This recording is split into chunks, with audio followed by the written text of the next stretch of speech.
స్వాగత సత్కారాలు తెలియ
సోమశేఖర్ రెడ్డి గారి టీం తరపు నుంచి స్వాగత సత్కారాలు తెలియజేస్తున్నాం.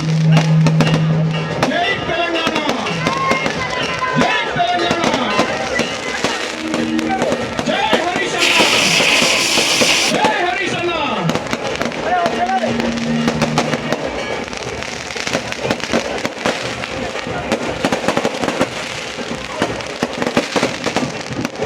సింగిరెడ్డి సోమశేఖర్ రెడ్డి గారు ఆధ్వర్యంలో జరుగుతున్న నిమజ్జన కార్యక్రమాలు ప్రారంభించడానికి వచ్చేసిన హరీష్ రావు కార్యక్రమాలు నిర్వహిస్తున్నాం.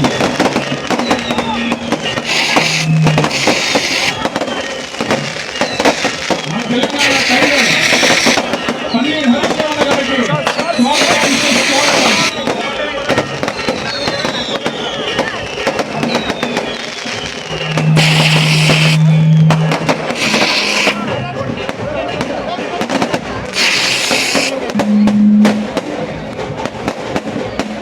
జై తెలంగాణ.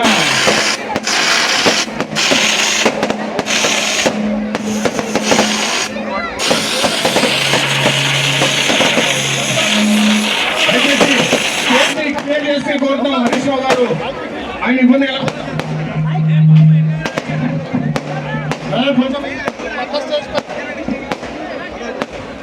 కొంచెం పక్క స్టేజ్ పై ఫోటో మిగతా అందరినీ దింపాడు. నేను మిగతా అందరినీ దింపాడు. ఒక 10 నిమిషాలు చిన్న programme.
Hello hello Gayatri TSIIC colony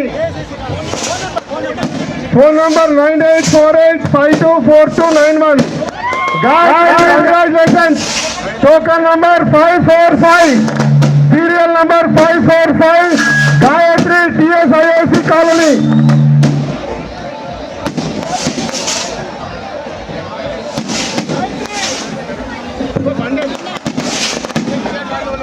Gayatri TSIIC colony Activa గెలుచుకున్నారు కంగ్రాచులేషన్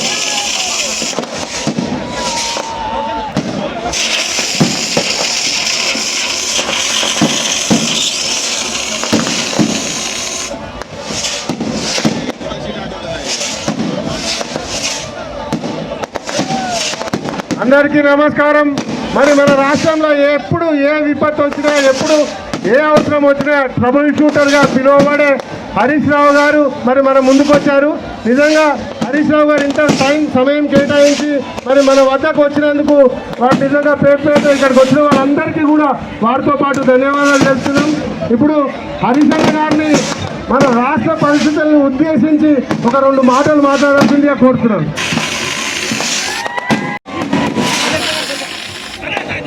जय बोलो गणेश महाराज के, जय बोलो गणेश महाराज के. गौरवनीयुलु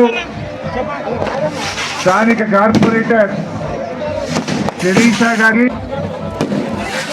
గౌరవనీయులు తమ్ముడు సోమశేఖర్ రెడ్డి గారికి, ఎమ్మెల్యే అంటే ఎట్లుండాలంటే సాదా సీదా ఎమ్మెల్యేగా తెలంగాణలో తనకంటూ ప్రత్యేకత చాటుకున్న ఉప్పల్ ఎమ్మెల్యే మిత్రులు బండారు లక్ష్మారెడ్డి గారికి, మన అంబర్పేట్ శాసనసభ్యులు గౌరవనీయులు కాలేరు వెంకటేష్ గారికి, వేదిక మీద ఉన్న మా గౌరవ కార్పొరేటర్లకు, బీఆర్ఎస్ పార్టీ కుటుంబ సభ్యులకు, ఇక్కడికి విచ్చేసిన అక్క చెల్లెళ్లకు, అన్నదమ్ములందరికీ పేరు పేరున నమస్కారం తెలియజేస్తా ఉన్నా. నిజంగా ఈరోజు మీ అందరినీ చూస్తూ ఉంటే చాలా సంతోషంగా ఉంది. ఇదే మన భారతీయ సంస్కృతి యొక్క గొప్పతనం. భిన్నత్వంలో ఏకత్వం, ఏకత్వంలో భిన్నత్వం. అంటే మనము వ్యక్తులుగా జీవిస్తూ ఉంటాం, కానీ సమయం సందర్భం వస్తే అందరము ఒక్క గొంతుకైతాం. అది దసరా పండుగ అయినా, దీపావళి పండుగ అయినా, బతుకమ్మ పండుగ అయినా, బోనాలైనా, శ్రీరామనవమైనా, వినాయక చవితి అయినా, హోలీ అయినా, రంగోలీ అయినా, అందరము సామూహికంగా అందరము కలిసి పండగలు జరుపుకునే గొప్ప సంస్కృతి మన భారతీయ సంస్కృతి. అందుకే మీరు ఈ మధ్య చూస్తే లండన్లో చూసిన, అమెరికాలో చూసిన బోనాల పండుగ, బతుకమ్మ పండుగ, వినాయక చవితి పండుగ ప్రపంచ దేశాల్లో కూడా జరుపుతున్నటువంటి గొప్ప సంస్కృతి మన భారతీయ సంస్కృతి. చాలా సంతోషం. మా సోమ్ గోపాల్ చాలా ఉన్నారు. మరి ఆ విఘ్నేశ్వరుడి దయతో, ఆ విఘ్నేశ్వరుడి యొక్క ఆశీస్సులతో ఆ వరదల్లో ఇబ్బంది పడ్డ ప్రజలందరికీ కష్టాలు తొలగాలని, మరి మీ అందరికీ ఆయుర ఆరోగ్యాలు, సుఖ సంతోషాలు, మీ మనసులో ఉన్న కోరికలన్నీ నెరవేరాలని ఆ విఘ్నేశ్వరుని నేను మనస్ఫూర్తిగా మీ అందరి తరఫున ప్రార్థిస్తా ఉన్నా. విఘ్నేశ్వరుడు అంటే సకల విఘ్నాలు తొలగించేవాడు, పార్వతీదేవికి పుత్రుడు. ఆ విఘ్నేశ్వరుణ్ణి కొలిచిన తర్వాతనే మనం ఏ మంచి కార్యక్రమమైనా చేస్తాం. మన ఇంట్లో జరిగే పూజ అయినా, మనం గృహ ప్రవేశమైనా, అది పెళ్ళైనా, ఏ శుభ కార్యక్రమం జరిగినా ముందు విఘ్నేశ్వరుణ్ణి పూజిస్తాం. అన్ని విఘ్నాలు తొలగాలని, అంతా శుభం జరగాలని, కార్యసిద్ధి జరగాలని ఆ విఘ్నేశ్వరుణ్ణి ప్రార్థిస్తూ ఉంటాం. ఈ విఘ్నేశ్వరుడికి మతాలు కులాలు ఏమి లేవు, అందరూ పూజిస్తుంటారు. మరి అలాంటి విఘ్నేశ్వరుడికి ఇలా కేర్ ఆఫ్ అడ్రస్ అంటే హైదరాబాద్. ఒకప్పుడు బాంబేలో ఘనంగా ఉండేది విఘ్నేశ్వరుడు అంటే, కానీ ఈరోజు మన ఖైరతాబాద్ విఘ్నేశ్వరుడు, మన ఈసీఐఎల్ విఘ్నేశ్వరుడు. అసలు వినాయక చవితి అంటే ఇలా భారతదేశం మొత్తం హైదరాబాద్ దిక్కు చూసేంత గొప్పగా ఈ హైదరాబాద్ లో వినాయక చవితి ఉత్సవాలు జరుగుతూ ఉన్నాయి. మన 10 ఏళ్ల కేసీఆర్ పాలనలో హైదరాబాద్ ను అత్యద్భుతంగా అభివృద్ధి చేసి, హైదరాబాద్ అంటే ఒక క్లీన్ సిటీ అని, ఒక గ్రీన్ సిటీ అని, హైదరాబాద్ లో లా అండ్ ఆర్డర్ అంటే అద్భుతంగా ఉంటుందన్నంత గొప్ప పేరు మన హైదరాబాద్ కు, మన తెలంగాణకు మన కేసీఆర్ గారు తెచ్చారు. మరి రాబోయే రోజుల్లో ఇంకా ఈ రాష్ట్రం అన్ని రకాలుగా ముందుకు పోవాలని నేను కోరుకుంటా ఉన్నా. మీ ఎమ్మెల్యే గారు కూడా చాలా సింపుల్ ఎమ్మెల్యే. పొద్దుగాలేస్తే మోటార్ సైకిల్ మీదనే తిరుగుతూ ఉంటాడు, ఎవరు పిలిచినా పోతా ఉంటాడు. నాకు తెలిసి 119 ఎమ్మెల్యేల్లో గన్మెన్ లేకుండా ఉన్న ఒకే ఒక్క ఎమ్మెల్యే ఉప్పల్ లక్ష్మారెడ్డి. వాళ్ళు 3-4 సార్లు గన్మెన్లను పంపినా నా గన్మెన్లు వద్దు, నా ప్రజల ఆశీర్వాదం ఉంటే చాలు అని ప్రజలతో మమేకమై పొద్దున్నే లేచి నుంచి రాత్రి దాకా ప్రజల్లో ఉండే సాదా సీదా సింప్లిసిటీ ఎమ్మెల్యే అంటే అది ఉప్పల్ లక్ష్మారెడ్డి గారు. అలా ఉండడం నిజంగా నాకు చాలా సంతోషం. ఉద్యమకారుడు, ఒక మంచి ఫైటర్. తప్పకుండా రాబోయే రోజుల్లో ఆయన ఇంకా మంచిగా ఉండాలని, ఆయనకు కూడా విఘ్నేశ్వరుడి ఆశీస్సులు సంపూర్ణంగా ఉండాలని కోరుకుంటూ అందరికీ నమస్కారం. జై తెలంగాణ.